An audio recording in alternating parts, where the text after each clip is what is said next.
Welcome, everyone, to another episode of In the Divide, where we bring in all things crypto, all things Algorand, bringing it together.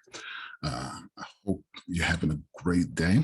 I know there should be some smiles on your face, especially if you woke up and saw some of the things about algo. If you saw my video yesterday, hopefully that encouraged you. But today, you probably opened up your algo bag and seeing that it was growing. And I'm trying to do this video because I want you to understand what I've been telling you in these other videos about adoption, about kind of growing the network. This is FIFA thing yesterday was a major step because it's just major to get the notoriety of just that is going to be just exponential. The growth of Algorand from here is going to really start moving at a fast pace. That doesn't mean all of a sudden the price is going to snap and you're going to find yourself Ethereum. It's just the fact that all these users are going to have access to the network. You have to understand, let me teach you something. Just a little basic. It's not nothing, mind shattering, but I just want you to have this and process this right quick. Bitcoin is a network that is for the elite.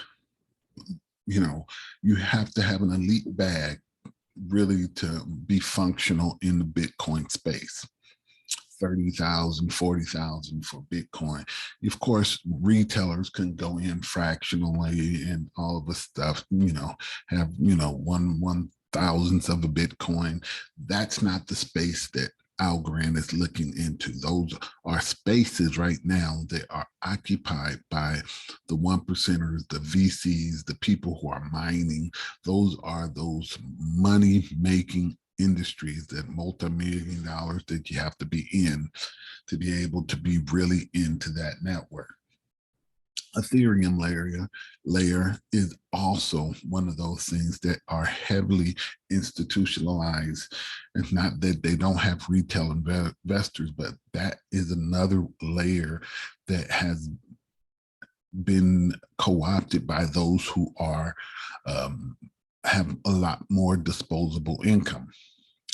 Namely, the reason why you know that is because the fees that you need to move on Ethereum makes it where it's cost effective. Now, the reason why that's a smart thing and not so smart thing to implement that means the less likely that you have people playing around with that, because if you're going to pay $30,000, $50 per transaction, you are going to be mindful with your money. There's going to be less waste there.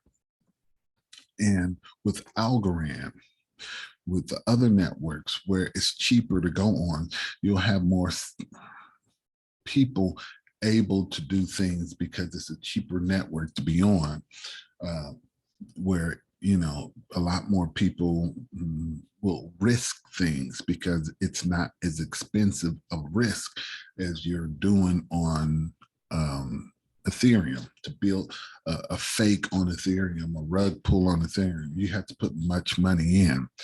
But Algorand seeks to be transactional. It seeks to have the movement of the market. That's one of the things that, if you listen to Sylvia, my colleague, that they're looking for a global adoption. They're built to do the things that Visa, the MasterCard and banking system, that's where it was geared. So a lot of times right now where the adoption is coming in, you don't get the big mass meme because practical is not exciting. And that's what Algorand is. It's a practical network. But what I'm telling you right now is not financial advice. It's just something that I learned while in the space of blockchain. I understand the difference between different chains that They represent different things. And right now, at our current pace, Algorand has the ability to replace a lot of different these layer ones because of its technology. And if it can continue to prove to be dependable, you'll have a lot more VCs and institutions moving into blockchain, partnering with Algorand. And that's what this video is. So NFTs are a big thing now, and NFTs are a good way to store your value of money. So this is what I wanted to show you today, because this is another algo news off of the FIFA. So I want to bring you this news so you will understand that I tell you, Algorand is building, and it may not look like you just everything can't be FIFA, but there's strategic partnerships that are going on that's going to allow Algorand to continue to scale and continue to be of value. Right now, it's undervalued. It's undervalued. If you're holding algos, keep holding. It's undervalued. So Niftymedia Art announces that it will leverage Algorand to expand the creator economy on the world's greenest blockchain. All right. So Niftymedia is an NFT house. They do NFT. They have the what about I should have showed a couple of EFTs they did, but they have something with graffiti. It's a European thing. I'm not really liked a lot of their things. They had some actually extraordinary things, but on the whole, they have some very interesting pieces. But let me read you some of this.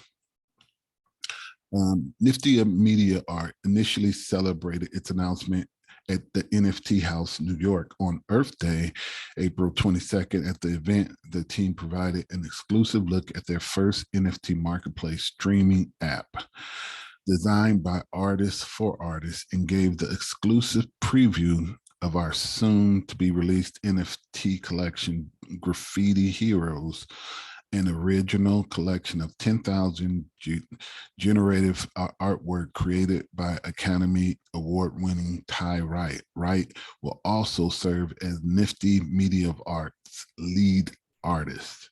So I want you to understand that the NFT space is one of the things that is a hot buzz in crypto because the state of the economy. You want to have something that's going to hold value. People want to buy art, buy land, things that are going to hold value, that you put your money in, that it's going to either stay or increase. That's why a lot of times stocks and stuff like that, people put their money in stocks when markets are even going down, because they understand that even if they lose a little money in the short term, they understand that on the long term that the money will not degenerate as quick as the inflationary status of the economy which is in will kind of erode your money. So these are protection assets to guard your money, not hide your money, but guard your money against the eating of inflation, against the dollars that you may have. So I want you to just read this last thing right here. So with the core functions generated, originated on Algorand, the energy efficient carbon negative blockchain Nifty Arts is able to eliminate intermediaries between artists and fans, intermediaries that have traditionally hindered the transaction process and driven up expenses for both sides. Algorand's open public blockchains allow all the data that is part of the process to be readily available and verifiable, resulting in virtually no paperwork through the automated process. This is what I'm telling people about Algorand, that it's one of those things where you are going to be doing deals directly with people. Somebody's buying, somebody's selling. It's putting everybody in a customer client position where you're not have to go through the bank or a third party that's going to add additional value, additional expense to what you're doing, because everyone got to get paid in a transaction because everyone's doing work. But if you take out that third person where you can go directly to people, that's what the blockchain is. The smart contracts is, guess what? I want this and you have that. Let's agree and transact based on these smart contracts with each other. And guess what? Once we transact with each other, we both agree and it's done. We paid each other what we need for what I wanted, and there was no middleman. So we took expense out of our situation because we didn't need to pay a third party. Algorand is set up to do this. And I want you to show you this because Algorand scores the partnership with FIFA World Cup and grows 20% in a day. That partnership sparked a 20% growth in one day, in a couple of hours. I want you to be understanding that Algo is still growing. Algo is still growing, has room to grow. And I'm telling you, the market is not going to show you that how much Algorand is really undervalued. You have to really understand and do your due diligence based on what's going on in the market, based on what's going on. Algorand is actually doing some very good things. And if those other chains keep having problems, other things are going to start migrating onto the Algorand blockchain, especially when those bridges are built. I'm really bullish in a bearish time, and I'm trying to get you the news that you need to have to represent something that you can follow up and do your due diligence on.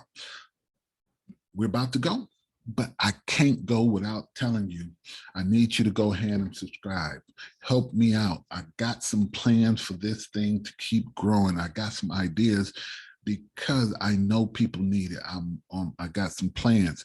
On Fridays, I'm going to start a play to earn. I'm going to be doing at least something on Fridays about pay to earn games. I think there's another good addition to the markets and to your profile. If you're not doing it on Algorand, you need to find play to earn games, because if you are having a mental space to be able to do stuff like that, you can earn and have real money being actually available to you just from having these games and participating in these networks. And it's another revenue stream that you can possibly have. Say it's $20 a month, $20 a month for a year. Understand that it's $240. Not much, but it's something. We need to understand making big moves. You know, everybody wants to make a big move, but a series of small consecutive moves adds up to a big move. It's called exponential. Once you have multiple streams of income, it starts to be an exponential, because that's what they teach you in math. At least that's what I remember. I may be wrong. But with that, like, comment, subscribe, hit that bell notification. I'm coming at you with some more algo news, and I will see you on the outside, because I'm hoping your tomorrows will be better than your today. I'm out.